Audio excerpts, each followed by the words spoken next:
নমস্কার বন্ধুরা, mother simple কিচেনের তরফ থেকে আমি অন্তশ্রী আপনাদের সকলকে জানাই স্বাগত। নতুন দিনে নতুন রেসিপি নিয়ে আমি আবার হাজির হয়ে গেছি। আজকে আমাদের রেসিপি ঘরোয়া উপকরণ দিয়ে একদম রেস্টুরেন্ট স্টাইলের চিলি ফিশ। হ্যাঁ বন্ধুরা, চিলি ফিশ রেসিপিটা আমরা তো রেস্টুরেন্টে গিয়ে কিনে থাকি ও খেয়ে থাকি, কিন্তু রেস্টুরেন্টের মতন পারফেক্ট চিলি ফিশ কী করে ঘরে বানিয়ে নেবেন একদম ইজিলি চলুন দেখে নেওয়া যাক। এর জন্য আমাদের দরকার ভেটকি মাছ। এখানে আমি ভেটকি মাছের কিউব নিয়েছি 600 গ্রাম মতন। এটা দোকানে বললে পরে ইজিলি করে দেয়। আর আমি এখানে অ্যাড করছি স্বাদ অনুযায়ী লবণ, আর আমি এখানে অ্যাড করছি 1 চামচ গোলমরিচের গুঁড়ো, আর এখানে আমি অ্যাড করছি এবার 1 চামচ আদা রসুন বাটা, আর দেবো এখানে ময়দা। এখানে আমি 4 চামচ ময়দা অ্যাড করছি আর 2 চামচ কর্নফ্লাওয়ার অ্যাড করব। আপনারা এই স্টেজে এখানে ডিমের সাদা অংশটাও ব্যবহার করতে পারেন। আমি এখানে এটা দিইনি, আমি শুধু এইগুলো দিয়ে করেছি। আর এখানে আমি অ্যাড করে দেব সয়া সস। আমি এখানে 1 টেবিল স্পুন মতন সয়া সস অ্যাড করছি। সব উপকরণগুলো ভালো করে মিক্স করে নিতে হবে। এখানে যদি আপনাদের মনে হয় খুব ড্রাই হচ্ছে, একটু জল অ্যাড করে দেবেন, তবে অল্প করে করে, খুব বেশি জল অ্যাড করবেন না। আমি প্রথমে একটুখানি জল অ্যাড করেছি, তারপর আমার মনে হয়েছে আর একটু লাগবে, তখন আবার একটু জল অ্যাড করে দিচ্ছি। একদম মাখো মাখো হবে, যেন কোটিংটা মাছের গায়ে ভালোভাবে লেগে থাকে। এটা খুব বেশি ব্যাটারটা হবে না। আর দেখুন একদম জাস্ট একটুখানি কোট হয়ে আছে ভালো করে, সেইভাবে আমি করে নিয়েছি। এইভাবে করলে পরে চিলি ফিশগুলো খুব সুন্দর হবে, ভেঙে যাবে না। আর অনেক সময় প্রবলেমটা হয় যখন আমরা চিলি ফিশগুলো করি কোটিংটা ছেড়ে যায়, সেটা হবে না। কিছুক্ষণের জন্য ম্যারিনেট করে রেখে দিচ্ছি। এবার আমি একটা সস মিক্স বানিয়ে নিচ্ছি। 2 টেবিল স্পুন আমি এখানে রেড চিলি সস অ্যাড করছি, 2 চামচ আমি এখানে টমেটো সস অ্যাড করব, আর 2 চামচ আমি এখানে সয়া সস অ্যাড করছি। এখানে আমি ডার্ক সয়া সসটা অ্যাড করেছি। আর আমি যেটা অ্যাড করব সেটা হচ্ছে ভিনিগার। এখানে আমি 1 চামচ মতন ভিনিগার অ্যাড করব। এই সস মিক্সটা বানিয়ে নিলে পরে রান্নাটা খুবই তাড়াতাড়ি হয়ে যাবে। আর এইটা বানিয়ে নেওয়ার জন্য রান্নার কালারটাও কিন্তু খুব সুন্দর হয়। আর কিছুটা আমি এখানে অ্যাড করব জল। ভালো করে সবগুলোকে নিয়ে আমাকে মিক্স করে নিতে হবে। এইভাবে সসটা বানিয়ে নিলে পরে রান্নার টেস্টটা কিন্তু অনেকটা আলাদা হয় এবং রেস্টুরেন্টের স্টাইলে চলে আসবে রান্নার টেস্টটা।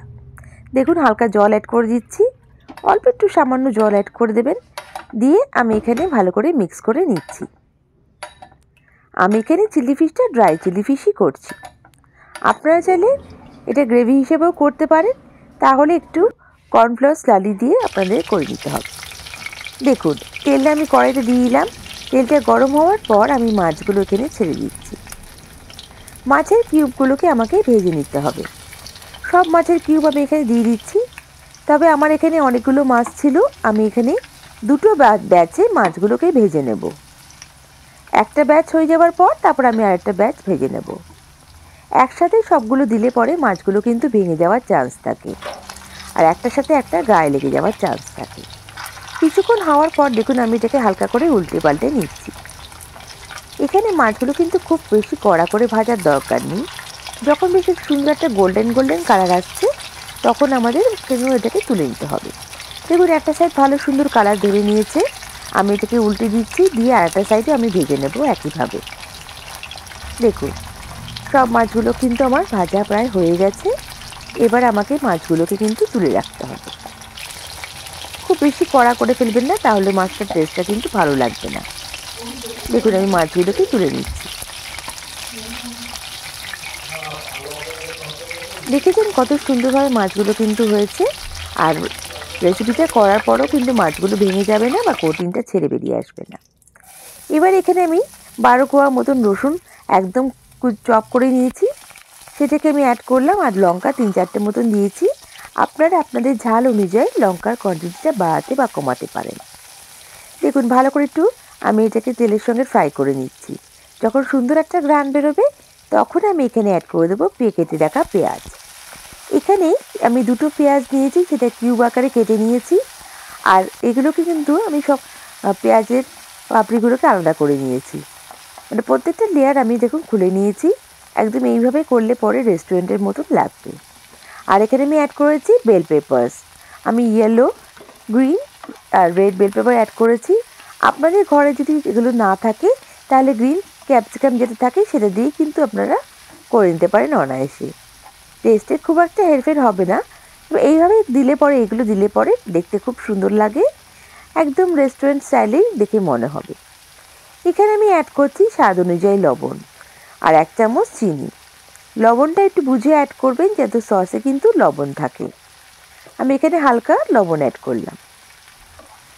আর চিনিটা একটু অ্যাড করছি যেহেতু চাইনিজ রান্নায় চিনিটা দিলে পরে ভালো লাগে, টেস্টটা খুব সুন্দর আসে। দেখুন হালকা করে একটু নাড়িয়ে চাড়িয়ে ভেজে নিচ্ছি। একটু বেশি হালকা করে ভেজে নিলাম। খুব বেশি ভেজিটেবলগুলো ভাজার দরকার নেই, তাহলে সগি হয়ে যাবে, ভালো লাগবে না। একটু ক্রাঞ্চি থাকলে চাইনিজ রেসিপিতে ভালো লাগে। এবার আমি যে সস মিক্সটা বানিয়েছি ওটাকে অ্যাড করে দিলাম। দিয়ে আমি একটু হালকা নাড়িয়ে চাড়িয়ে নেব। তারপর আমার ভেজে রাখা মাছগুলোকে অ্যাড করব। দেখুন হালকা নাড়িয়ে চাড়িয়ে নিচ্ছি। মাছগুলো দিয়ে কিন্তু আমাকে আলতো হাতে একটু জাস্ট টস করে নিতে হবে। খুব বেশি নাড়াচাড়া করবেন না, তাহলে কিন্তু ভেঙে যাওয়ার চান্স থাকে। দেখুন মাছগুলোকে আমি দিয়ে দিলাম।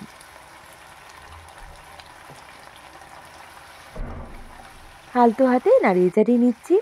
আপনারা যদি এটা গ্রেভি করতে চান তাহলে কিন্তু আপনাদের এই স্টেজেই আপনাদের একটু কর্নফ্লাওয়ার, মানে 1 চামচ কর্নফ্লাওয়ার একটু হালকা জলে গুলে এখানে অ্যাড করে দেবেন।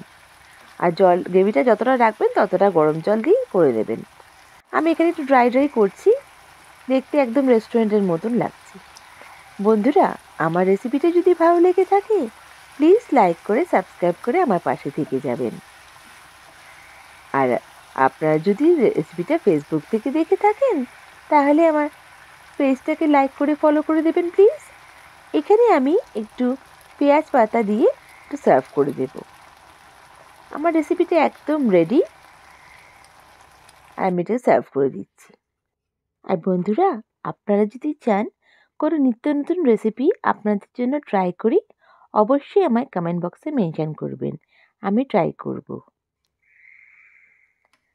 আর বন্ধুরা, আপনাদের মিষ্টি মিষ্টি কমেন্টসের জন্য অসংখ্য ধন্যবাদ। আমি সত্যিই মোটিভেট হচ্ছি, আমার কাজে আগ্রহ বাড়ছে। আর আমার এই রেসিপিটা কেমন লাগলো আমায় কমেন্ট করে নিশ্চয়ই জানাবেন। নেক্সট রেসিপি নিয়ে আমি আবার হাজির হয়ে যাব। সবাই ভালো থাকবেন, সুস্থ থাকবেন। বাই। Thank you.